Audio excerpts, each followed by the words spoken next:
আপুনি এটা অভিযোগ উত্থাপন কৰিছিলে আৰু বহু দিনৰ পৰাই এইটো কংগ্ৰেছে উত্থাপন কৰি আছে যে কংগ্ৰেছৰ বা প্ৰকৃত ৰাভা নহয়। ইয়াৰ লগত কি কয় আপুনি? এইটো কংগ্ৰেছে উঠোৱা বুলি নহয়, এইটো সত্য কথা। মই প্ৰমাণ সহ দি আছোঁ, তেওঁৰ লিগেচি সহ দি আছোঁ। তেওঁৰ পূৰ্বপুৰুষ কেনেকুৱা আছিল, পিতৃপুৰুষ কেনেকুৱা আছিল, তেওঁৰ ভাই ককাই কেনেকুৱা, মই ডিটেইলছ দি আছোঁ। তাৰে NRCৰ গোটেই পেপাৰ্ছ দি আছোঁ। কিন্তু তেওঁ সেইবিলাক উত্তৰ নিদিয়ে। তেওঁ সেইবিলাক উত্তৰ নিদি পেলাই চালে বেৰে কোবাই থাকে। উল্টা মোৰ বিৰুদ্ধে, মোৰ হিচাপ হোৱা নাই নহয়, তোমাৰ হিচাপে হৈ আছে। ৰাভা হাছং অট'নমাছ কাউন্সিলৰ ইলেকশ্যন, গতিকে তোমাৰ হিচাপটো তুমি দিয়া। যেতিয়া বিধানসভা নিৰ্বাচন আহিব তেতিয়া মোৰ হিচাপত হ'ব। মোক গালি গালাজ পাৰি ইটো সিটো কৰি লাভ নাই। আমি বিৰোধী ৰাজনৈতিক হিচাপত তোমাক প্ৰশ্ন কৰিছোঁ। মই কৈছোঁ তুমি গুণ্ডা টেক্স তোলা। গোৱালপাৰাৰ পৰা একেবাৰে কামৰূপ জিলালৈকে তুমি গুণ্ডা টেক্স তোলা। এই গুণ্ডা টেক্স তোলা, গুণ্ডা টেক্স মই কিয় কওঁ, ৰেভিনিউ নহয়। তুমি ৰেভিনিউ যদি তুলিলে হয় মই গুণ্ডা টেক্স নকলো হয়। তুমি ৰাভা হাছং অট'নমাছ কাউন্সিলৰ নামত প্ৰত্যেক গাড়ীৰ পৰা পইচা তুলি আছা। সেই পইচাটো ৰাভা হাছং অট'নমাছ কাউন্সিলৰ একাউণ্টছত জমা হ'ব লাগিব। সেই একাউণ্টছত জমা নহয়, তুমি পকেটত সোমাই আছা। সেইকাৰণে মই কৈছোঁ এইটো গুণ্ডা টেক্স, টংকেশ্বৰ ৰাভাৰ গুণ্ডা টেক্স। আৰু এই গুণ্ডা টেক্স লোৱাৰ কাৰণে চৰকাৰে কিছুমান বেয়া সিদ্ধান্ত ল'লেও ৰাভা কমিউনিটিৰ কিবা ক্ষতি কৰিলে তুমি মাত নামাতা। মই কৈ আছোঁ তোমাক, জুমুৰি ৰাভাৰ মৃত্যুৰ সময়ত তুমি নিমাত কিয়, তাৰ উত্তৰটো দিয়া। তুমি সঁচাকৈ যদি ৰাভা হল হয় তোমাৰ গাত লাগিল হয়। তুমি হৰণীয়া কাৰণে তোমাৰ গাত লগা নাই। তুমি গোৱালপাৰাৰ গোটেই গুণ্ডাখিনি একলগ কৰিছা, হায়াৰ কৰি আনি আছে লক্ষীপুৰৰ গুণ্ডা। ৰাভা অট'নমাছ কাউন্সিলৰ এৰিয়াৰে মানুহ নহয়।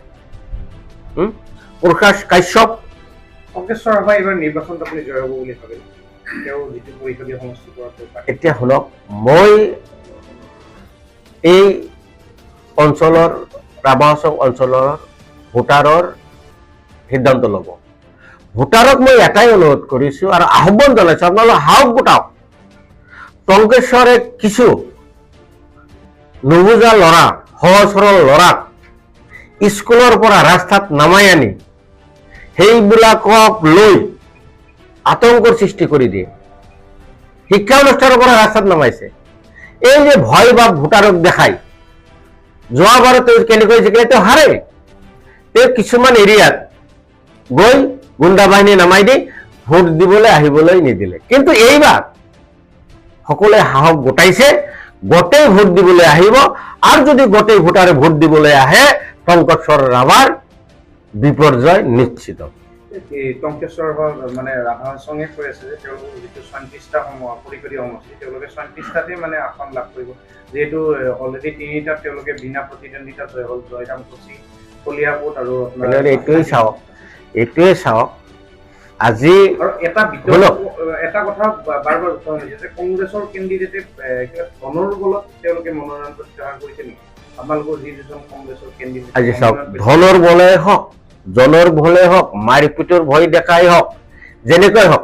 মই জয়ৰাম কোচিটো গোৱালপাৰা জিলাৰ, কামৰূপ জিলাৰ বিষয়ে মই সিমান এটা নাজানো।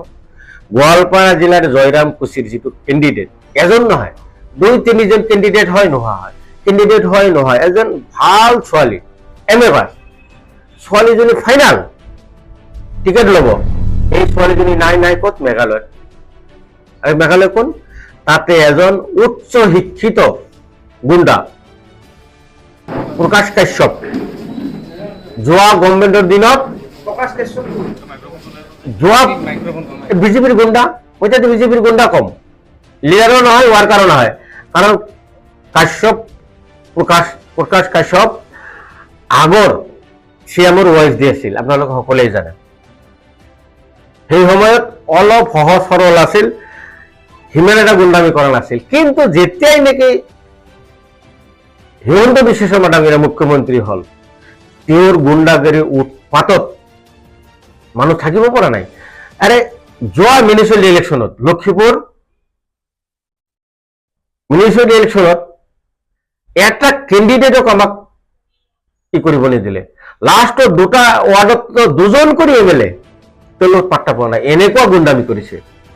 আকৌ আহিছিল গোৱালপাৰাত, কিন্তু গোৱালপাৰাত তেওঁ টিকি থাকিব নোৱাৰিলে, কাৰণ তেওঁতকৈ আৰু বেলেগ এজন আছে। মোৰ ঠাইত মোৰ মিউনিচিপালিটিত আহিছিল গুণ্ডামি কৰিবলৈ, কিন্তু উল্টি গৈছে।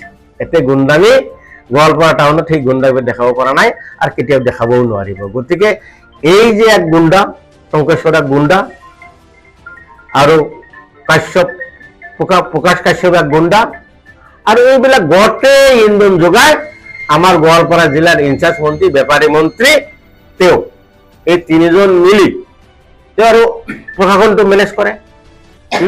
আজি এছেম্বলিত তেওঁৰ বিৰুদ্ধে কি চলিছে সুধিব, আমাৰ অচ্যুত সিংগাল ডাঙৰীয়াৰ বিৰুদ্ধে নিশ্চয় আপোনালোকে শুনিব। আজি সভা স্থগিত কৰিবলৈ বাধ্য হৈছে তেওঁৰ যিটো কেলেংকাৰী।